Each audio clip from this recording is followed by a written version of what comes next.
కొడాలి నానిని తనను ఓడించడం చంద్రబాబు తరం కాదన్నారు గన్నవరం వైసీపీ అభ్యర్థి వల్లభనేని వంశీ. కూటమి పేరుతో అన్ని పార్టీలు కలిసి వచ్చినా రాష్ట్రంలో మరోసారి జగన్ గెలుపు ఖాయమని ధీమా వ్యక్తం చేశారు. ల్యాండ్ టైటిలింగ్ యాక్టును కేంద్ర ప్రభుత్వం తీసుకువచ్చినా కావాలని వైసీపీ ప్రభుత్వంపై దుష్ప్రచారం చేస్తున్నారంటున్న వల్లభనేని వంశీతో మా ప్రతినిధి గాలిబ్ ఫేస్ టు ఫేస్. నియోజకవర్గంలో వైఎస్ఆర్ కాంగ్రెస్ పార్టీ ఎన్నికల ప్రచారంలో దూసుకుపోతుంది. ఎన్నికల ప్రచారంలో వైసీపీ అభ్యర్థి వల్లభనేని వంశీ పాల్గొంటున్నారు. ప్రస్తుతం వంశీతో మాట్లాడే ప్రయత్నం. గతంలో తెలుగుదేశం, ఇప్పుడు వైసీపీ ప్రచారం చేస్తున్నారు. ఎన్నికల ఎలా ఉంది పరిస్థితి? బాగుందండి, డిఫరెంట్ ఎక్స్పీరియన్స్. నేను చిన్నప్పుడు Karl Marx, Lenin, Engels, watchmen, Joseph Stalin, Sundarayya గారి బొమ్మలు చూసి పెరిగిన వాళ్ళం. వామపక్ష భావజాలంతో పెరిగిన వాళ్ళం. తర్వాత అనుకోకుండా తెలుగుదేశం పార్టీలో చేరాం. తెలుగుదేశం చేరి 2 సార్లు శాసనసభ్యుడయ్యాను, ఒకసారి పార్లమెంట్ పోటీ చేశాను. ఇప్పుడు all together different experience. So గతంలో ఇప్పుడు ప్రస్తుతం 3 పార్టీలు పోటీ చేస్తున్న నేపథ్యంలో ప్రజల్ని ఏ విధంగా కన్విన్స్ చేస్తున్నారు?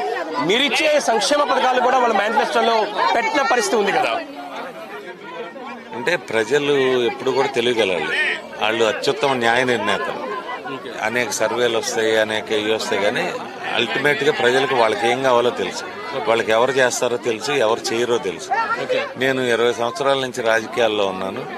జగన్మోహన్ రెడ్డి గారి లాగా తూచా తప్పకుండా మేనిఫెస్టోను అమలు చేసిన వ్యక్తి కానీ, చెప్పింది చేసిన వ్యక్తి కానీ లేరు.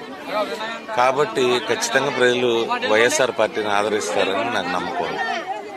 ప్రధానంగా వంశీ, నానిని ఇద్దరిని టార్గెట్ చేస్తూ టీడీపీ పావులు కనుపుతుంది. వాళ్ళ ఎత్తులు ఈసారి విజయం సాధిస్తాయంటారా? మా సంగతి ఏముందిలే గానీ, ఇప్పుడు నాకు కొడాలి నానికో మాకు రాజకీయ వారసత్వం ఇవ్వాలని, మా పిల్లలకి ఇవ్వాలని, లేకపోతే ఎవరినో తీసుకొచ్చి కుర్చీలో కూర్చోబెట్టాలి మాకేం లేదు.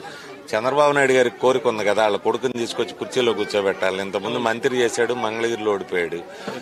కొడుకుని కూర్చోబెట్టాలని ఇంకా తాతలాడుతున్నాడు. ముందు మంగళగిరి సంగతి చూసుకోమనండి. చూసుకుని వాళ్ళ సంగతి ఆలోచించుకున్నాక, వాళ్ళది వాళ్ళు చూసుకున్నాక మా సంగతి ఆలోచించమని చెప్పండి వాళ్ళకి. ఇంకా వైసీపీకి సంబంధించి సంక్షేమ పథకాలు గతంలో తెలుగుదేశం పార్టీ అధికారంలో పనిచేస్తారు, ఇప్పుడు వైసీపీ అధికారంలో ఉండగా వాళ్ళకి మద్దతు ఇస్తున్నారు. ఎలా చూస్తున్నారు 2 పార్టీలకు సంబంధించిన పాలన? అంటే చంద్రబాబు గారి పరిపాలనలో రామారావు గారు చేసిన చెప్పుకోవడం తప్పితే మేము స్పెషల్ గా చెప్పడానికి ఏం లేదు. ఎన్టీ రామారావు గారి కాలంలో తెలుగుదేశం పార్టీలో జరిగిన మంచిని చెప్పటం, మాటి మాటికి అదే చెప్పటం. రామారావు గారు చనిపోయిన 30 ఏళ్ల తర్వాత కూడా మాకు అది జాతీయ గీతం. అంతే తప్పితే చంద్రబాబు గారు 3 సార్లు ముఖ్యమంత్రి అయినా, 15 సంవత్సరాలు చేసినా కూడా ఆయన చెప్పింది ఏమి చేయలే, ఆయన చేసింది చెప్పుకోవడానికి లేదు.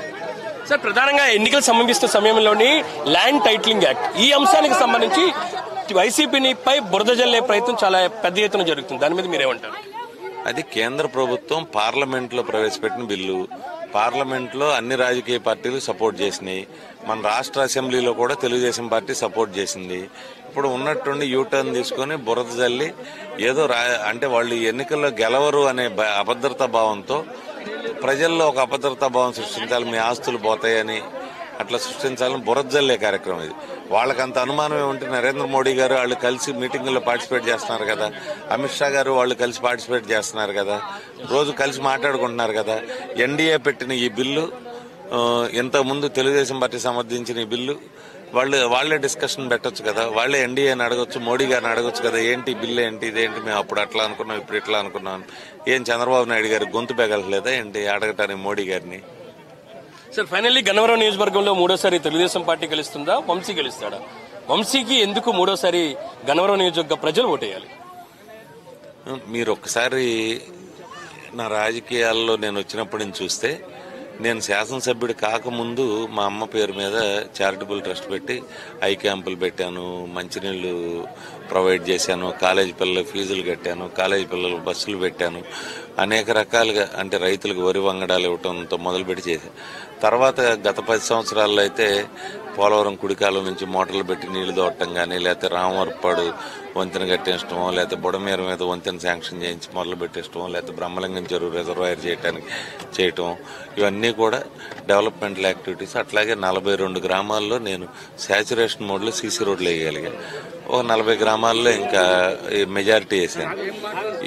నాకు ముందు వంశీకి ముందు గన్నవరం, వంశీకి తర్వాత గన్నవరం అని మీరు రోడ్లు కానీ వంతెనలు కానీ ఏదైనా సరే చూసుకుంటే మీకు సమాధానం దొరుకుతుంది నేను ఏం చేశాను అనేది. కాబట్టి ప్రజలు నన్ను ఆదరిస్తారని నాకు నమ్మకం. క్వశ్చన్ సార్, వంశీకి సంబంధించి వ్యక్తిగత దూషణలకు సంబంధించి ఎన్నికల సంబంధించిన ప్రచారంలో పెద్ద ఎత్తున టార్గెట్ చేస్తున్నారు, దానికి మీరేమంటారు?